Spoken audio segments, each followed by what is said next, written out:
I see that. Are you dressed up? I don't see anybody else dressed up. Yep.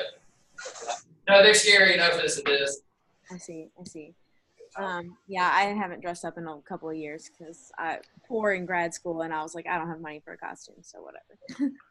But so just quick announcement: your Section 3 questions, which are going to be is going to be that study guide for your exam that's coming up on Wednesday. That's going to be due next Monday. By midnight is when I have it set to be due. So make sure that you're doing that and do a good job on it and really answer those questions thoroughly, because I promise you, if you do that study guide, it will help you on the exam. So definitely take it seriously. So today what we're going to try to do, I have a really short last lecture for you. It's only about I think 18 slides or so. So we're going to try to get through that, and then I'm going to go ahead and start the review for the exam. So I'm going to try to get through maybe the first 3 lectures that we did in this section while I have you in person, because next week I have to be in Pennsylvania. So Monday I'm going to record the review that we don't get to today. So you'll have that recorded lecture for Monday. But I'm going to try to get through as much as I can today and do a Pearson Square problem with you while I'm live. So this will be your opportunity before the exam to catch me live. Otherwise, you're going to have to email me questions. So please make sure that if you have any questions that you're stopping me while I'm going through stuff or, while I'm going through the review or at the end. Also, a quick reminder for online students, again, if your proctor has changed for the test, please let me know so that we can make sure everybody has the password so you don't get locked out of the exam. And also by this Friday, if you have not turned in your first 2 lab reports, I'm going to start putting zeros in there. So if you want to redo those or anything, go ahead and get that done by Friday. Did you send the proctor forms with passwords and stuff? What?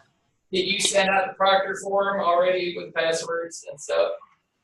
No, I have not sent it out already. So the test is next Wednesday, so I'll probably send it out either this Friday or Monday. Well, the online people, you're going to give them what, Monday through Friday? I was going to give them Wednesday to the following Wednesday. Oh, okay. Yeah. Okay. If that works. I mean, yeah, that's fine. I just wanted to make sure we weren't getting missed. Yeah, because I'm not going to finish the last half of the review until this coming Monday. So theirs will open the same day as the in-class, and then I leave it open for a week for them to get in and take it. Okay. Yeah. Okay. Does anybody have any questions? Anything before we get started? Okay. I will go ahead and get started. Everything on my screen moved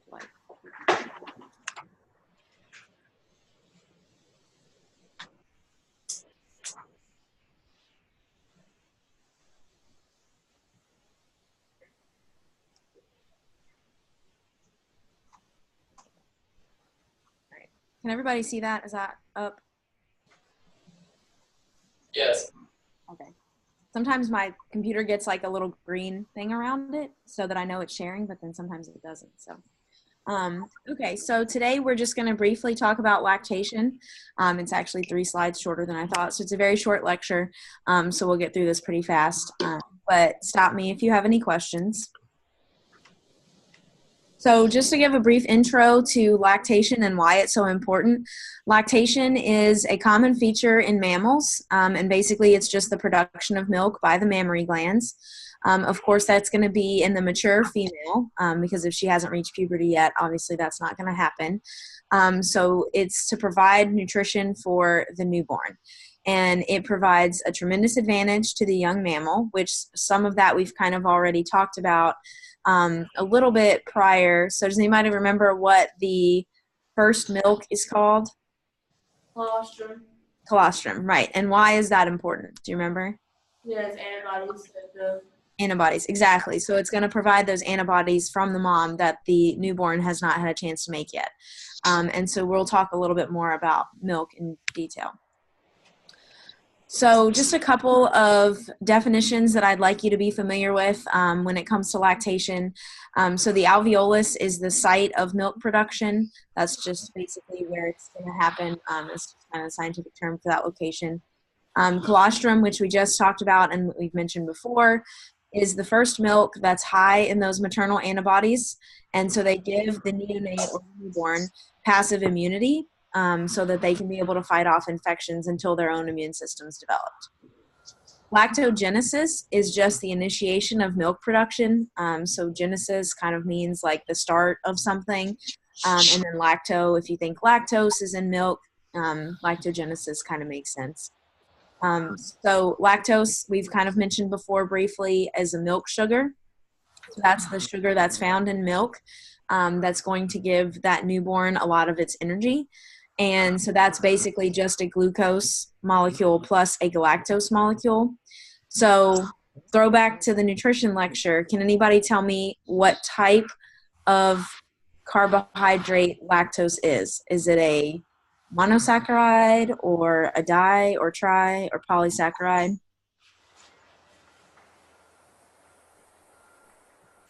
It's a simple sugar plus a simple sugar. So you got two simple sugars. So it's going to be A disaccharide? disaccharide. Yep, good job.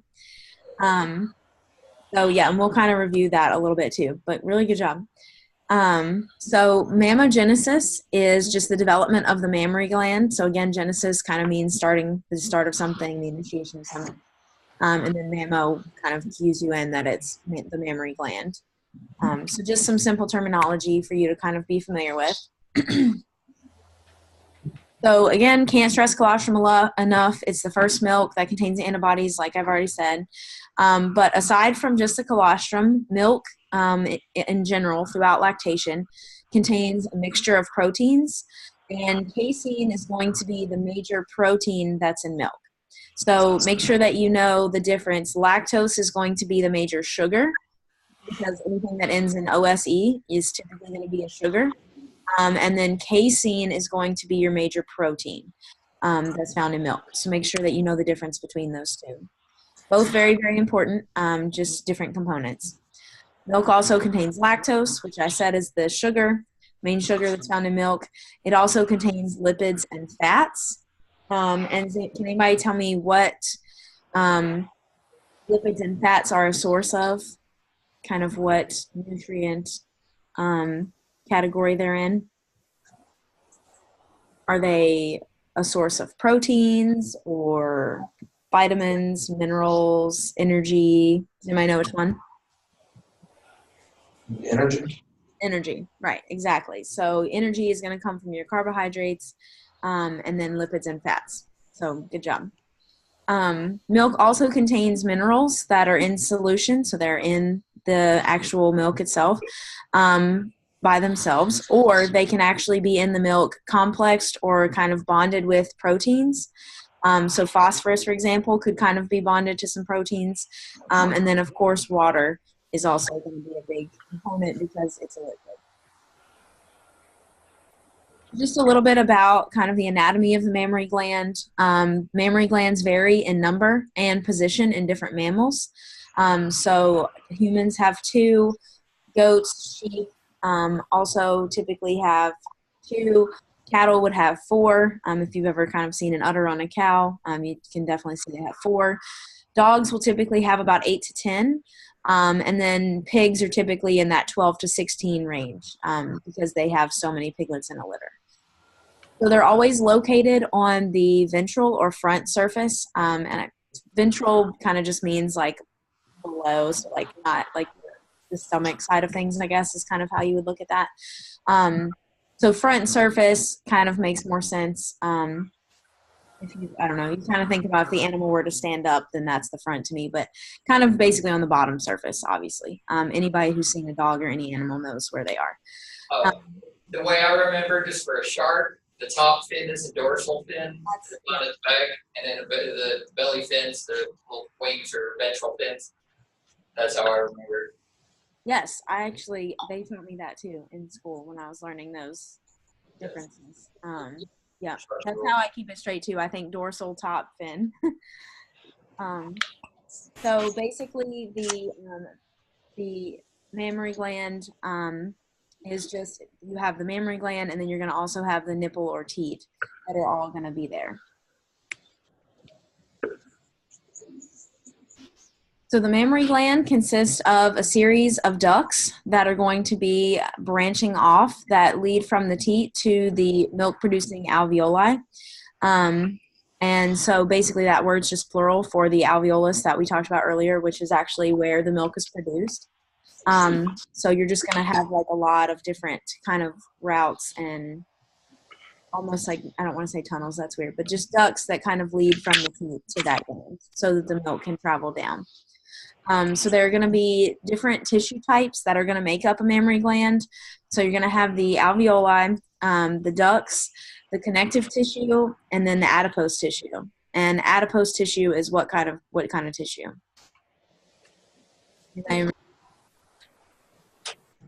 Adipose basically means Fat. fat, right? Exactly. Adipose tissue is going to be your fat. So basically what happens is that milk passes out of the mammary gland and then through the teat, which can also prevent pathogens from invading the actual ducts of the mammary gland. So it kind of just protects those ducts a little bit. So that's pretty important. So there are 3 stages in how mammary glands are going to actually develop.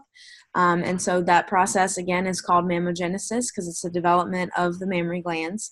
So prior to puberty, basically the mammary glands are just going to be a very simple duct system. And then you're going to have that duct system that's just kind of very simple in the tissue that's going to lead to the teat or nipple where the mammary adipose tissue is. So then post-puberty, so once that animal has reached maturity and is now post-puberty, that duct system is going to develop under the control of estrogens. So hormones are going to come into play because hormones really come into play at puberty. So they're going to actually cause the duct system to start becoming a little bit more complex and more developed because the hormones are telling the body that that animal is now ready to reproduce. So you need to get everything ready. So that duct system is going to become extremely branched. We're going to have lobular alveolar development, so more developments of those glands that are going to actually produce the milk, and that's going to be caused by estrogen and progesterone, which we talked about a little bit in the reproduction lecture. So then pregnancy would be the 3rd phase of development, obviously because they're not kind of going to be developed and ready to go, but they're going to become fully functional and everything after pregnancy or during pregnancy. So during pregnancy, the mammary gland is going to completely develop. The duct system will become even more branched. And at the end of each duct, there will be an alveolus, which is where the milk is produced. And then you'll have kind of further growth of just some of the tissues that surround everything and the fat tissues as well. So milk production and the maintaining milk production throughout lactation is critically important to the survival of the newborn animal as well as to its rapid growth. If animals do not get enough milk, or if that milk supply is not consistent until they're weaned, then they're going to have reduced growth, and it's going to be hard to kind of get them to catch up later. We see that a lot with runts in pigs. And I'm sure, it definitely happens with other animals too. But you can definitely see how those animals fall behind if they don't get a good source of milk. So it's very, very important. So alveolar and exocrine cells play a major role in the synthesis of lactose, which is the main sugar, casein, the main protein, as well as other proteins, and triglycerides and other lipids. So milk production has to meet the changing needs of the growing offspring. So that means that milk production, deciding to show his butt right now because I'm talking. So milk production must meet the changing needs of the growing offspring. And so as that offspring gets bigger, it's going to start requiring more energy, protein, and other nutrients. So actually, as that offspring gets bigger, it's going to be drinking more milk because its nutrient requirements are going to be going up because it's going to be growing a lot faster. So the milk has to be able to keep up with that.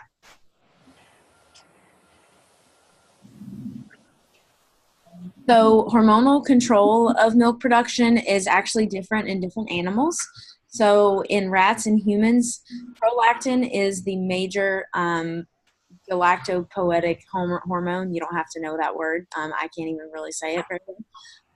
So basically, suckling will cause an increase in prolactin, which is the hormone that's going to kind of stimulate for the milk to start being let down. In ruminants, however, actually the major hormone that's going to stimulate milk production is growth hormone. So we talked about growth hormone in the growth and development lecture, and we talked about how it initiates growth and all of that in the animal. And so actually it's going to stimulate milk production in ruminants.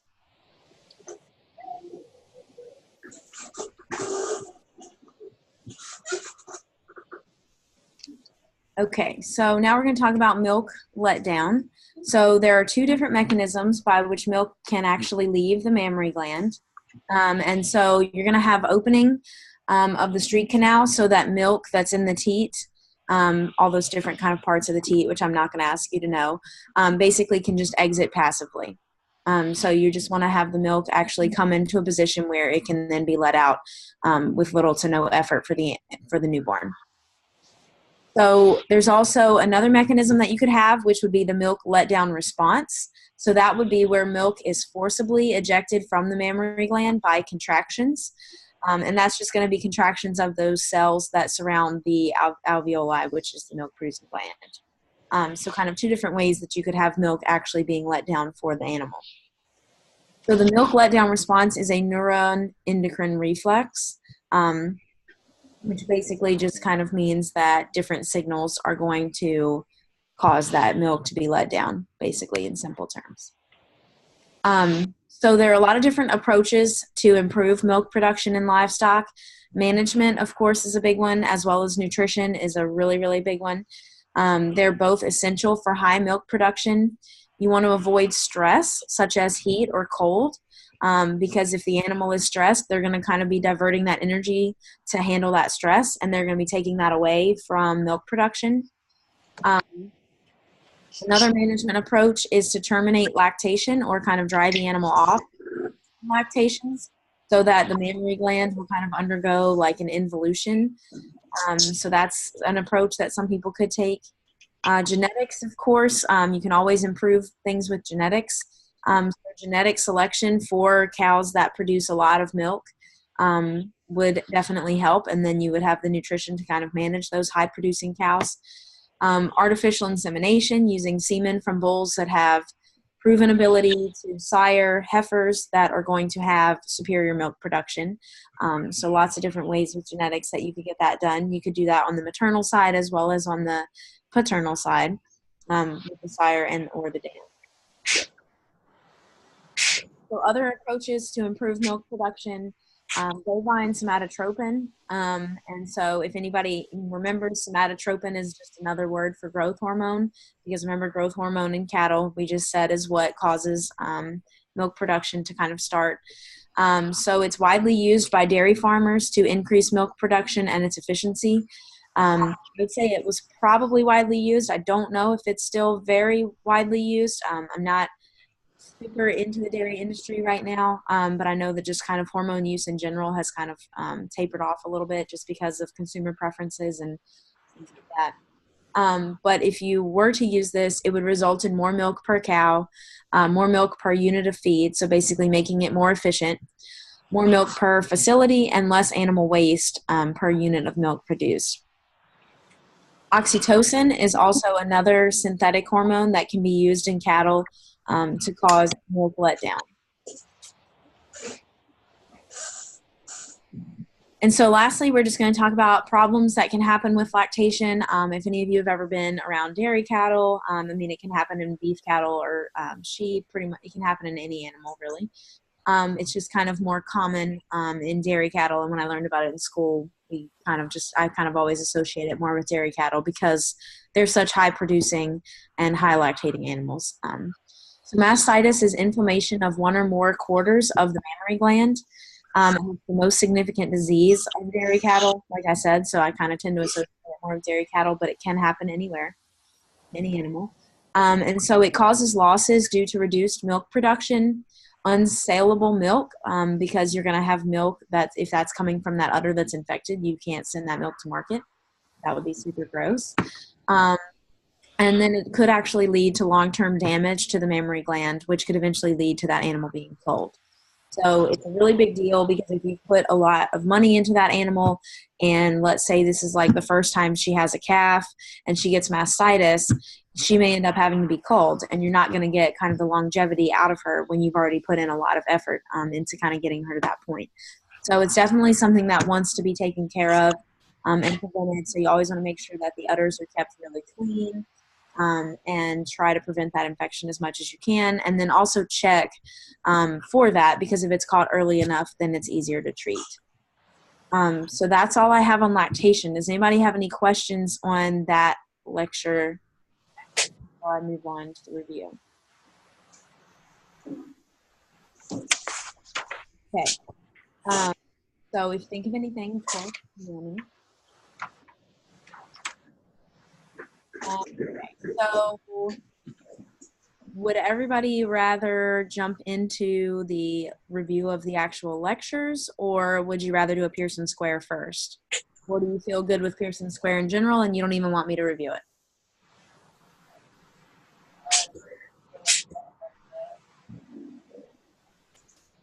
Any thoughts? It's your review time, so I want to do whatever you feel like you need to see. Does anybody want to do a Pearson Square? Yes? Okay. Is that what you said? Yes? All right.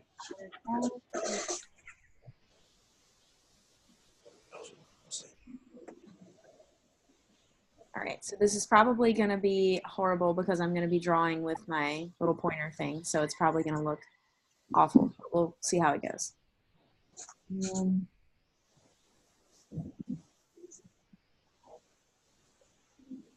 Yep, that'll work. All right.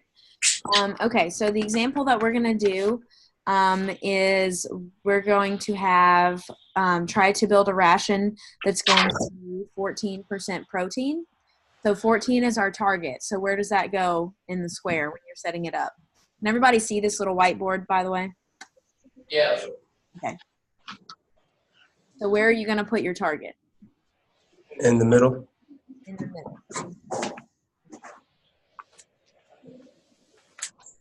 Again, bear with my drawing.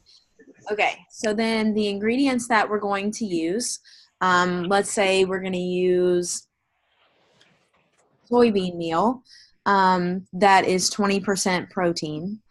So your ingredients are going to go on the left side. So this is going to be 20%. Instead of crude protein, I'm just going to write P for protein. And so this is going to be your soybean meal. This is incredibly challenging, actually, to draw with this little thing. So hopefully you can kind of read that because I'm trying to draw the best I can. So then the other ingredient that we're going to use is, let's say, we'll just use corn. So we'll do corn, which I'm just going to put a C, and let's say that's 12% crude protein. So how are you going to use the square? What's the next step? So you've got everything set up. You've got your ingredients on the left. You've got your target in the middle. What do you do next?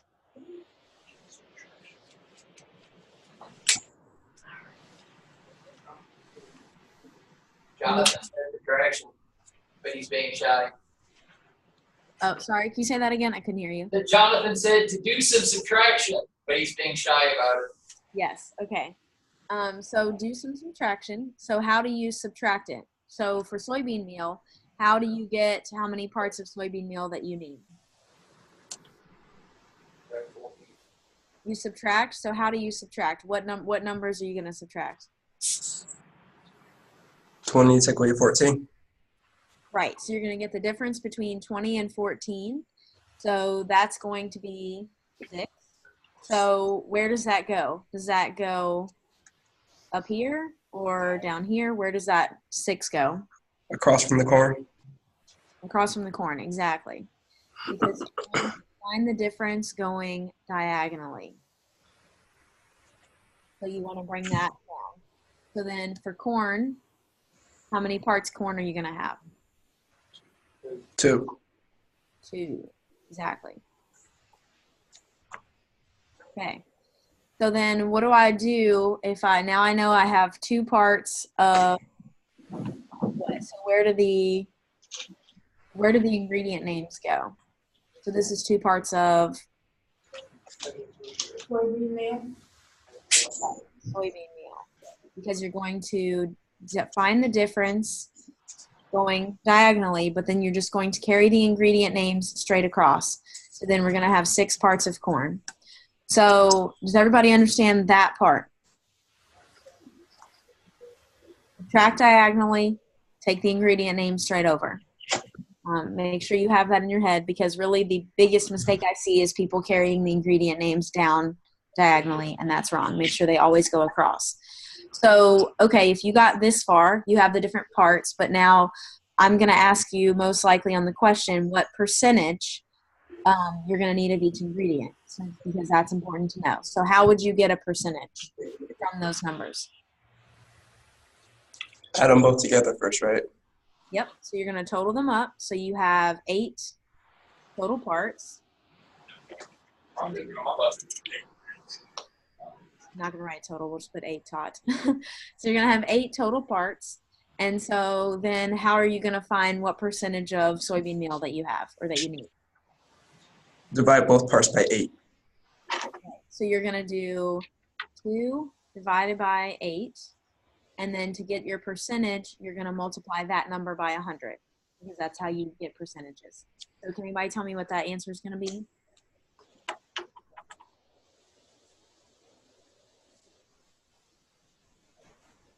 25%.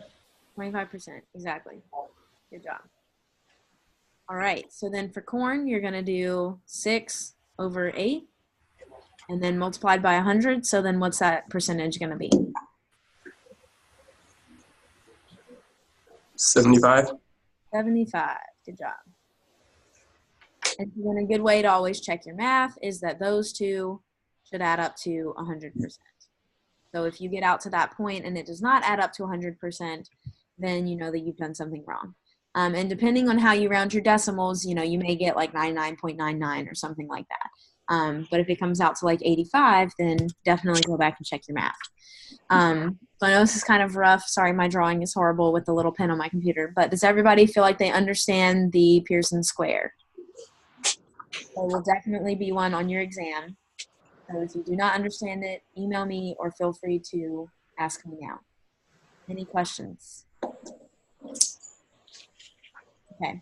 I would definitely suggest just practicing a couple of these before the exam. That way you feel comfortable with it, because really it's kind of a habit. And so remember that in order to do a Pearson square, in order for it to work, what's the rule about this number in the middle in order to make the square work? It has to be in between the other two. Right. It has to be a number between the protein or whatever contents of the other two. It has to be what you're trying to, the ingredients that you're using. Otherwise, the square won't work. So that is kind of a little limitation of it, but it's important to know. So if you're practicing and you're coming up with numbers, you have to have that to make it work. Any other questions about the Pearson square before we move on? Okay, I'm expecting everybody to do 100% on the Pearson square question on the test. So no pressure. Okay, so now I'm going to move into the first lecture that we did in this section.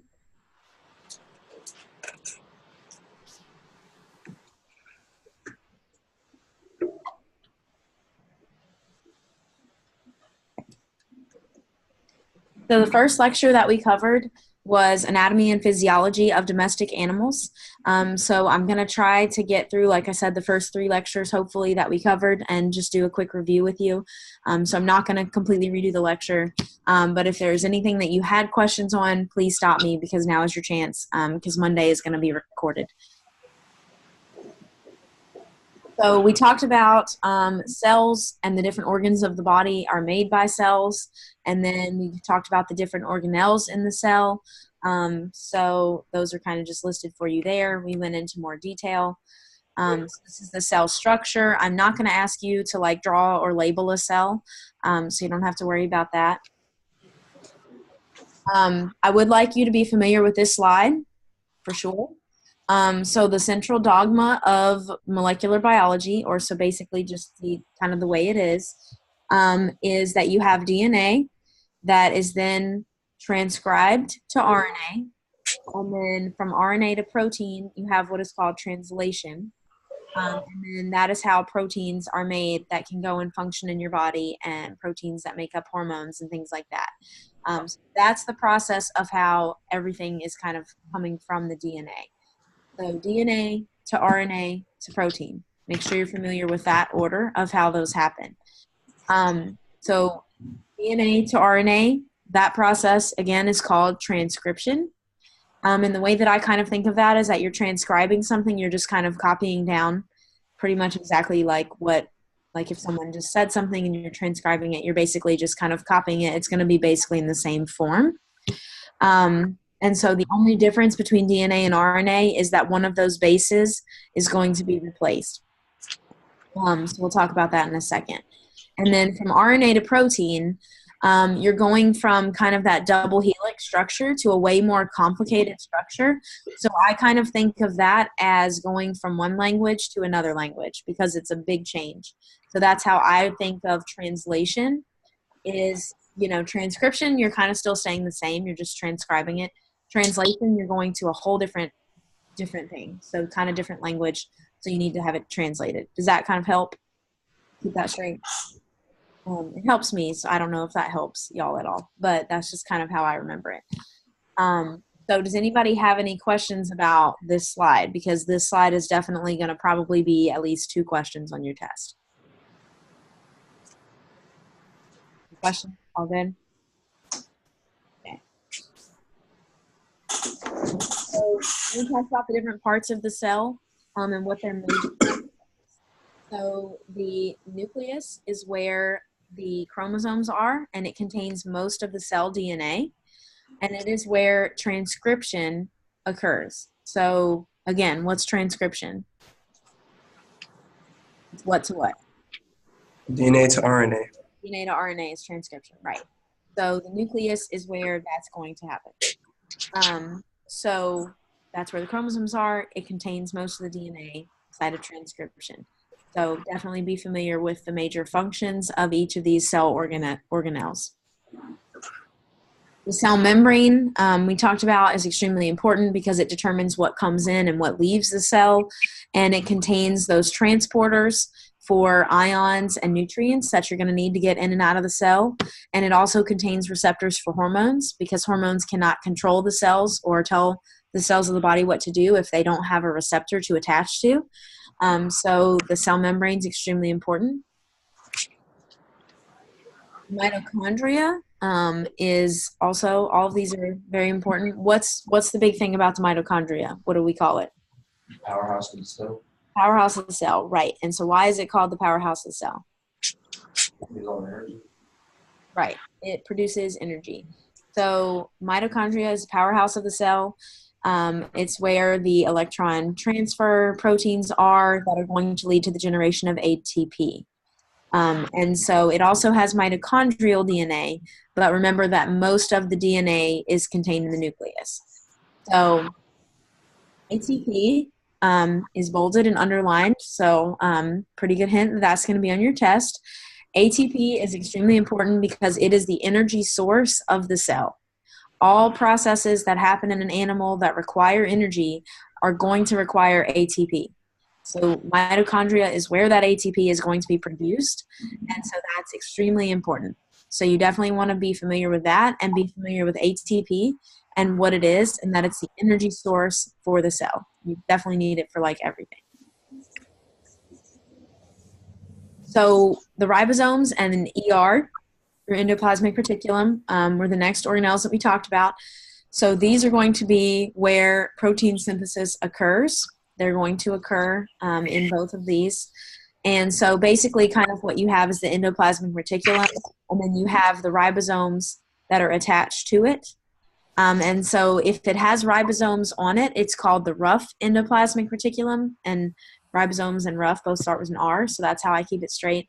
The smooth ER would be if it does not have ribosomes, because it doesn't kind of have those little things on it. So translation occurs in the endoplasmic reticulum, and translation is going from what to what?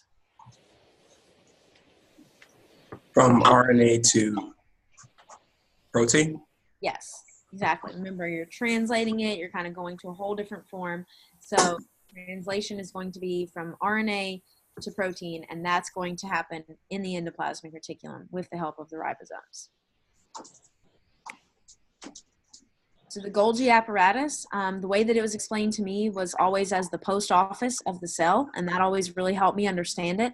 So basically what the Golgi does is it sorts out things that are being sent there, and it decides which ones are going to go out of the cell, which ones are going to maybe stay in the cell, and it can do some sort of like modification. So it gets them all, kind of sorts them, decides where they're going to go. It can put a stamp on it if it needs it, and then they kind of go out. So by stamp, I mean it can do some sort of modification. That's just kind of my little post office analogy because that helps me keep that function straight. So that's what the Golgi does.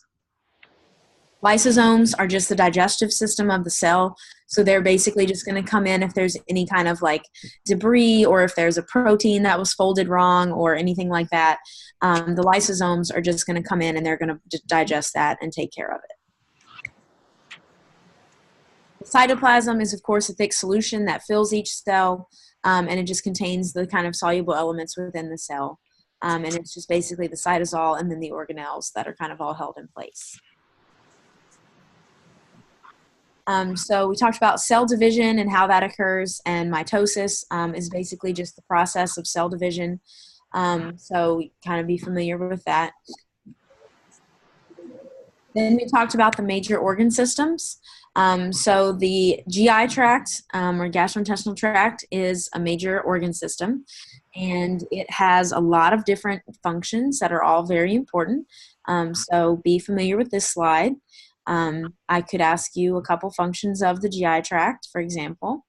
So you definitely want to know that feed and food digestion happens here, absorption of nutrients and water, and lots of different things going on. So be familiar with this slide. So as far as digestion goes, you have what are called enzymes that catalyze the breakdown of complex chemicals. So you have different enzymes depending on what they need to be doing. So your amylases are going to break down starch, which is going to be coming from carbohydrates. Your proteases are going to break down protein, and then lipases will break down lipids. So proteases and lipases, the name is kind of pretty self-explanatory. Amylases are going to break down starch, which is made of amylose. So that name kind of makes sense, but they're not like starchlases or something. But so be familiar with this slide, and enzymes, again, bold and underlined, so know what they are. I'm not going to ask you to like label the structure of the GI tract, but be familiar with the parts.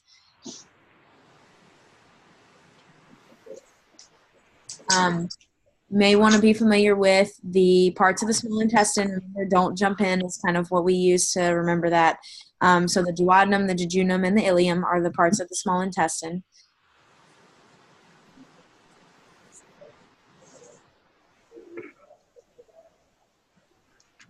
So we talked about the cardiovascular system and how it's made up of the heart, blood vessels, and blood. And then we kind of talked about the different types of blood vessels that you're going to have. So arteries take blood away from the heart. And I always remember that because arteries and away start with A. Again, I don't know if any of that helps you, but it always helps me. So then veins bring it back. So remember, arteries away. So veins are going to bring it back to the heart, and then capillaries are going to bring nutrients, oxygen, and other things to the cells. So definitely be familiar with this slide and the types of blood vessels that are in the body and what they do.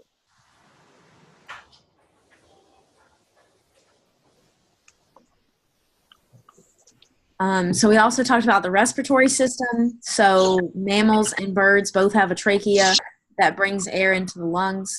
But there's a pretty big difference between mammals and birds. And so what's that difference? What do birds have that we don't have? Air sacs. Air sacs, right. So in mammals, the air is going to be moved out of the lungs. In birds, air is actually going to be moved through the lungs into these air sacs. And actually those air sacs will kind of help them with flight as well, because it is going to keep them kind of light because they've got a lot of air in their body. And that's just kind of a picture where you can kind of see those. So there are 3 types of muscle. So there's skeletal or striated muscle that's used for meat. There's also smooth muscle, which is going to be more for your organs. It's going to be found around intestines, blood vessels, and the uterus. And then cardiac muscle, which is muscle that's going to be specific for that because it contracts in a rhythmic manner. So you think about your heart and how it beats. You want that to definitely be a rhythm. So you want that cardiac muscle there because it's the type of muscle that can control that rhythm. So that's very important. So be familiar with this slide and the 3 types of muscle that are found in the body. Talked a little bit about the structure of muscle, but again, I'm not going to ask you to like label this or draw it. We also talked about the skeleton and the different functions that the skeleton has for the body because it's really, really important. It functions as the framework for the body, points of attachment for muscles, protection of organs, and it stores calcium and phosphorus. And so be familiar with this slide. Adipose tissue we talked about, as we said earlier, it's your fat tissue and an animal's fat tissue. Body fat is essential to survival of an animal or a person. And adipose tissue stores energy as triglycerides. And so remember from the nutrition lecture, we talked about triglycerides are 3 fatty acids that are attached to a glycerol. So 3-triglyceride. That's where you get the name from. And then you have the 2 types of adipose tissue. Adipocyte could be a term that may show up. Any term that's bold and underlined, again, is fair game. That could show up on the test. Another one on this slide that we talked about is the intermuscular and intramuscular fat that leads to what we call marbling in meat. And marbling is extremely important because it improves the eating quality of that meat. So if you're ever at the store and you're trying to like pick out a steak, go with the one with the most fat because that will have the most flavor. So definitely know what marbling is and that it's that intramuscular fat.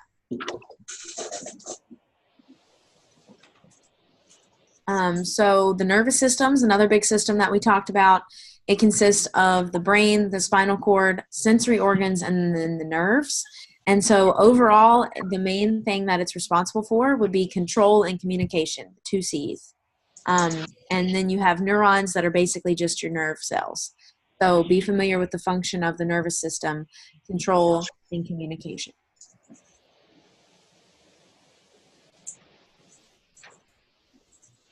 So the nervous system is also has a big role in controlling a constant environment in the body. And so maintaining constant conditions in the body is known as what? Homeostasis. Homeostasis, exactly. So that's really important because if things get out of whack, if the pH gets too low or too high, if the temperature gets too low or too high, that's a sign that something's off and major problems can happen as a result of it if things get too far out of balance. So homeostasis is extremely important because all the processes that contribute to maintaining a constant condition in the body. So make sure that you know what that means. Endocrine organs, we talked about hormones. Hormones are basically just chemical messengers that work with the nervous system to, again, maintain homeostasis and control functions. So know what hormones are, be able to tell me what they are, or if you get, that definition, be able to match that up with what it is. So be familiar with hormones. We also talked about the gut hormones and that there are 2 major metabolic hormones. And so what would those be? The 2 major hormones that we kind of touched on.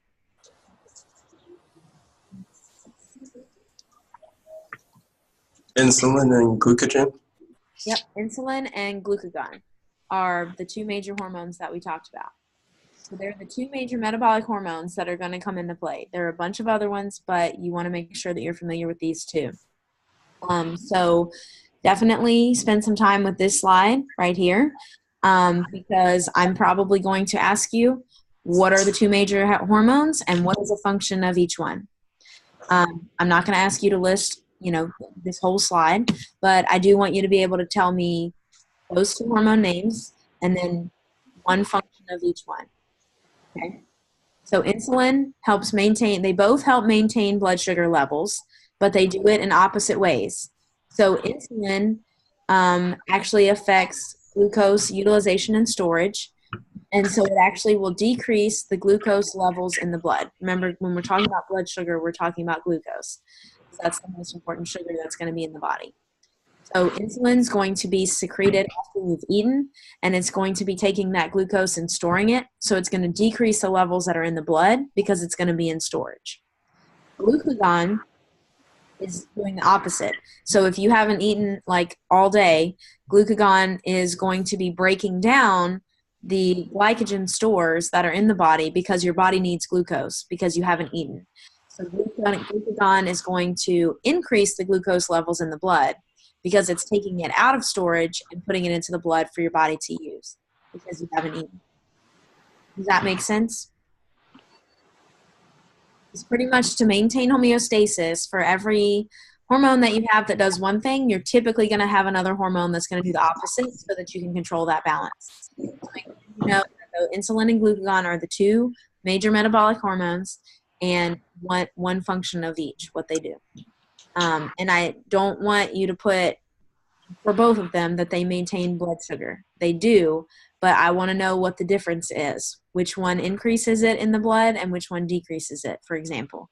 So be able to give me a function that I can tell that you know the difference between the two.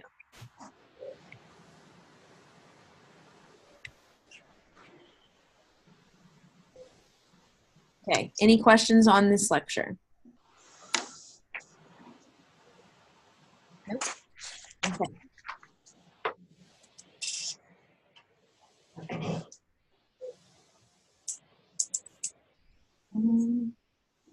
Okay, so we're kind of getting to be a little close on time. So I'm gonna try to quickly go through this animal nutrition one and then get to the genetics really fast. Is there a particular one that you would rather me spend more time on? Do you feel more comfortable with nutrition or do you feel more comfortable with genetics?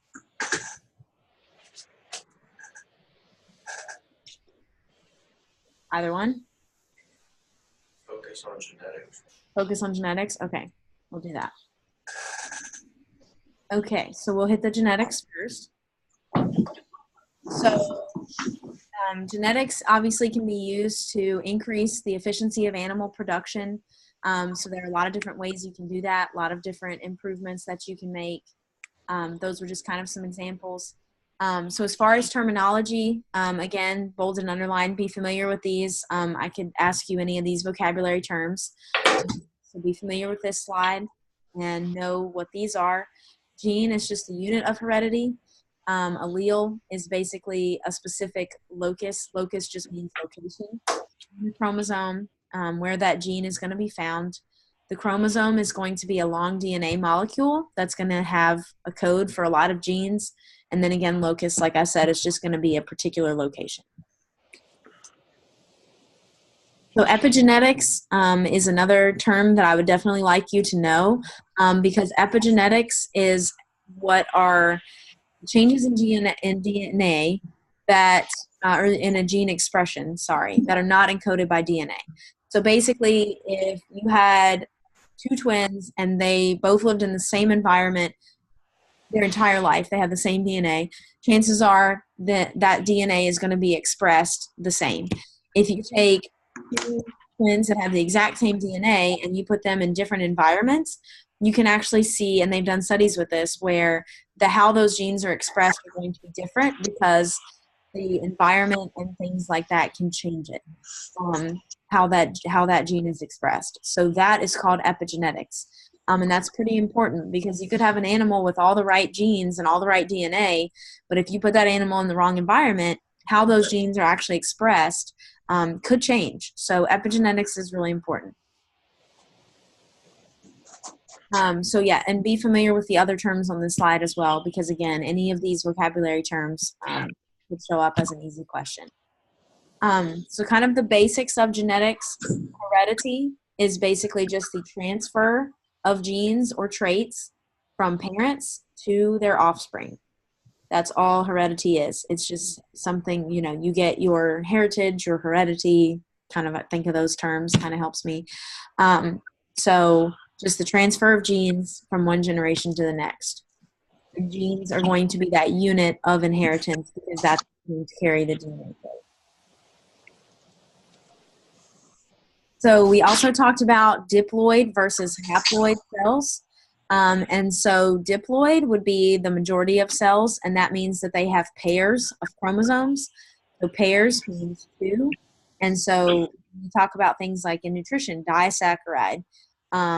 Di means two. So if it's got pairs, that means that it's diploid. It's a diploid cell if it has pairs of chromosomes. Does that make sense? And if it has just a single set of chromosomes, it's going to be haploid. So haploid doesn't really make sense the way that diploid does to me. So I just remember diploid, pairs, haploid means single. So the sex cells or the gametes are going to be haploid because you're actually going to have one set of chromosomes from the mother and one set from the father. And then when those join together in fertilization, that's going to be your pair. And from then on out, all the cells are going to be pairs. But those sex cells need to be single for that reason, because if they were double and they came together, then you would have four, and then everything would get out of whack. Those are single sets, and then they're going to form diploid cells, and then all the cells from then on out are going to be diploid with pairs of chromosomes. Does everybody understand that? All good? Okay, so definitely know the difference between diploid and haploid cells. DNA, of course, is extremely important, so there's definitely going to be a question about DNA on there.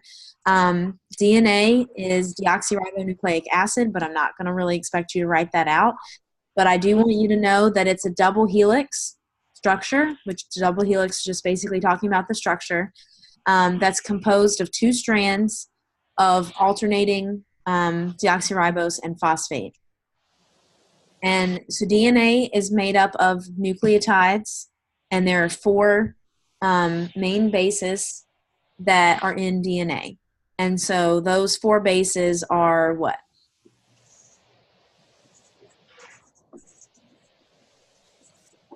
Adenine, guanine, Guanine. Yep, it's kind of thymine. thymine and cytosine. Yep. So definitely know what those are. Be familiar with what DNA is, the nucleotides, and I'm going to ask you what are the four bases in DNA. So make sure that you know that, because I'm also going to want you to know later when we talk about RNA that thymine is replaced with uracil. So uracil is specific to RNA. So I want you to know which ones are DNA bases and then which one is not a part of DNA. And that would be uracil because it's in RNA only. Okay? About the structure, this is just showing you how it's a double helix and how that's formed. I'm not going to ask you to label that. Histone is, again, bold and underlined, could show up. Comparative genomics is something that I would like you to be familiar with, and comparative genomics is literally just comparing genomes of different species. So comparative, comparing, genomics, genomes. Comparing genomes is all I want you to get out of comparative genomics, because it can be, so it's a pretty easy term to remember, so make sure you're familiar with it. We talked about different genetic mutations. We have a whole slide on epigenetics, which you need to be familiar with epigenetics and what that is. We talked about telomeres, how they're at the end, and they kind of have to do with aging. And we also talked about the types of gene action that you can have. So you could have two types of genotypes, and so those are homozygous and heterozygous. So homozygous means that you have, what, two of the same or two different? Same. The same, right. Homo means same. So homozygous is going to be a genotype that has two identical alleles. Heterozygous is going to be a genotype that has two different alleles because it's hetero. So make sure you know the difference between homozygous and heterozygous because that's definitely going to be a question.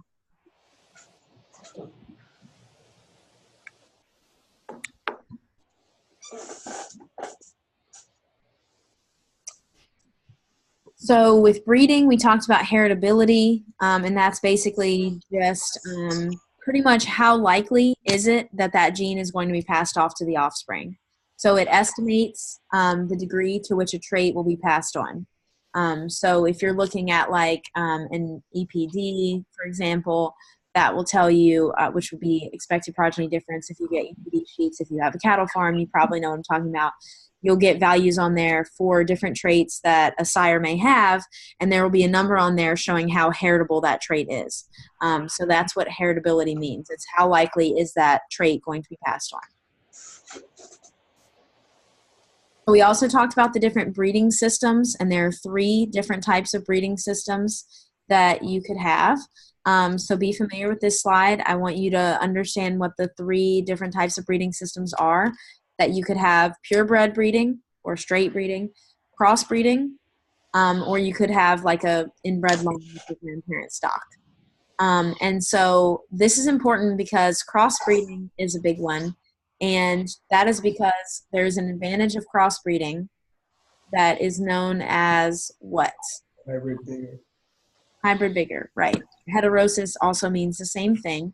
So you can put either hybrid bigger or heterosis, and I'll give you credit. And so that is just when the offspring is superior to the average of the parents for a particular trait. So does that make sense? Does everybody understand that term?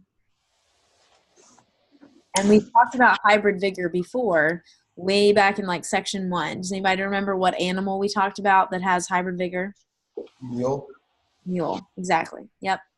And so that's an example of where 2 different species form something better. You can still have hybrid vigor within species. So like if you're breeding for a racehorse and you could get an offspring that's way faster than the average of its parents, that would be considered hybrid vigor. But a mule is a good example. Melanin is just what gives animals fur or hair their color. I'm not going to ask you the 2 different types, but just know that melanin is the color pigment.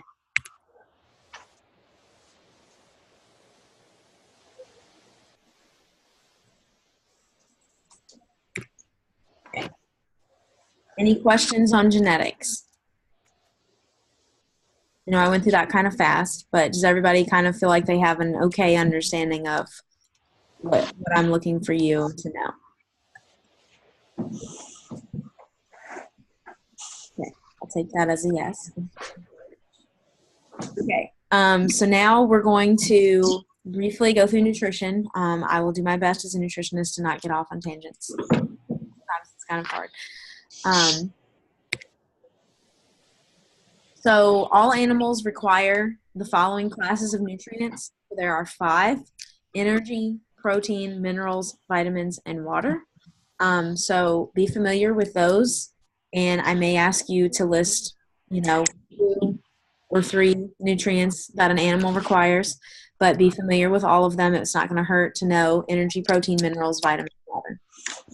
Water is an easy one to remember because everything needs it. So for energy, we talked about different sources of energy. So you have your carbohydrates, your fats, volatile fatty acids, which come from what? What produces the volatile fatty acids?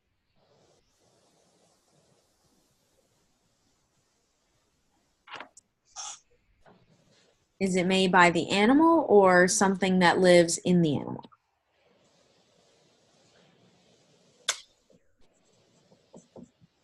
So remember how we talked about the microbes, fermentation, it happens in the rumen, and then in other animals it happens in the cecum. So the microbes are going to produce volatile fatty acids, and this is extremely important in ruminants because that can be a really good energy source for the animal. And so I do want you to know at this point what the three volatile fatty acids are that are the three important ones. So that would be acetic, propionic, and butyric acids. You could also say acetate, propionate, and butyrate. But anyway, I want you to know those three. I had to learn that in my intro class. It was on multiple tests that I had to take. So I feel like it's important to know. So definitely know what VFAs are, and I want you to know the three most important ones, okay?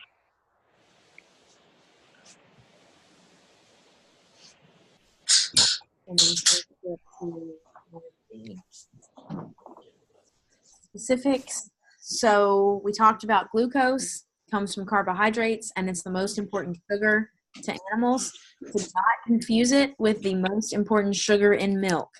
So glucose, most important sugar to animals, to the body. What's the most important sugar in milk specifically? Some people are this intolerant.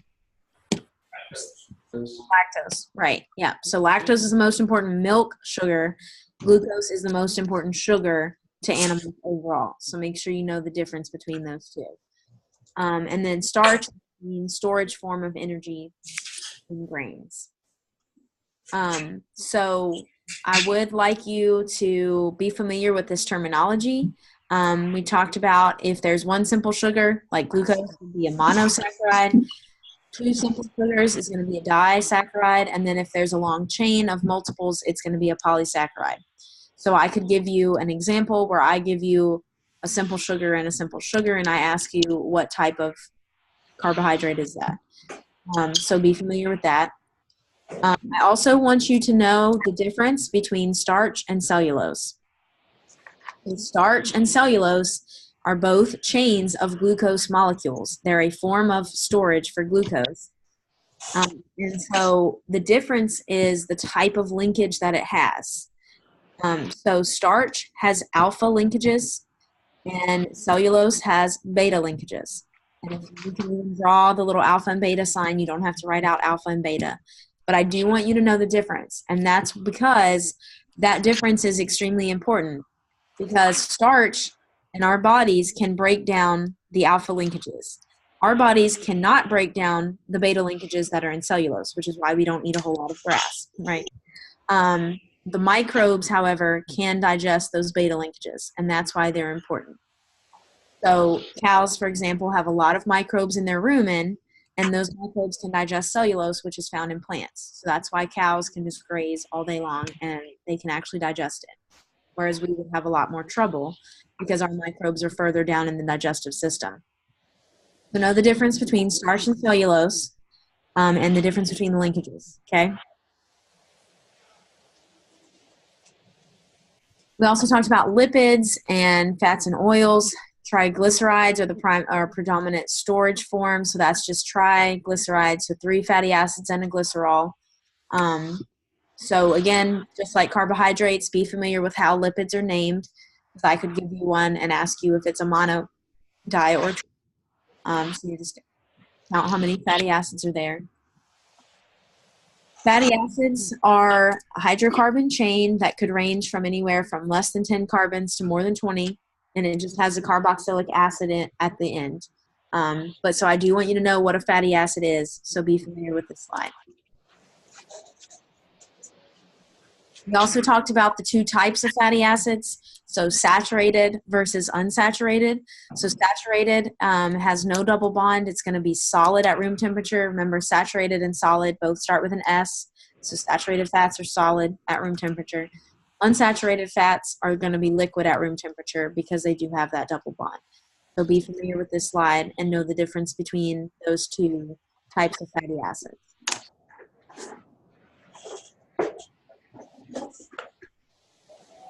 I also want you to understand what the term essential means, whether it's essential fatty acid or essential amino acids or essential vitamins.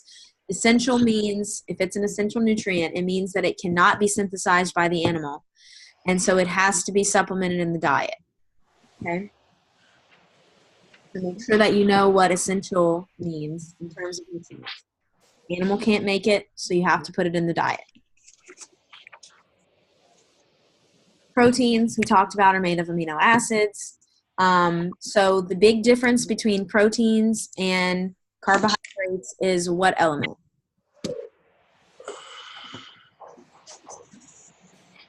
What do proteins have that carbohydrates don't? Because carbohydrates are carbon, hydrogen, oxygen, and then amino acids have one more. Nitrogen, right. So definitely know that nitrogen is what makes proteins different from carbohydrates, and that's important. That's a good way to distinguish the two. So I want you to be familiar with nitrogen is in proteins. The amino acids are just held together by peptide bond. So that's just the type of bond that binds them together. And it's where the carboxyl group reacts with the amino group. And it's just going to form that bond. So know what a peptide bond is. Protein requirements are extremely important. They're required in the feed for young, rapidly growing animals. So those protein requirements are going to be higher in an animal that's growing really fast than a mature animal, because a mature animal is kind of just at maintenance. It's not growing. So if I ask you if younger animals require more protein, the answer would be yes. Okay, so make sure you know that. Then we talked about essential amino acids again, and bypass products. Talked about the different types of vitamins, water soluble versus fat soluble, minerals. Phytases are extremely important. I want you to be familiar with what phytases are because they're the major enzyme that's added to livestock feed, especially mainly pig and poultry, and it breaks down phytate, which is the form of unavailable phosphorus in grains. So phytases can release that phosphorus and other minerals and nutrients for the animal. So I want you to know what phytases are. We also talked about some mycotoxins. I'm not going to ask you about the specific ones.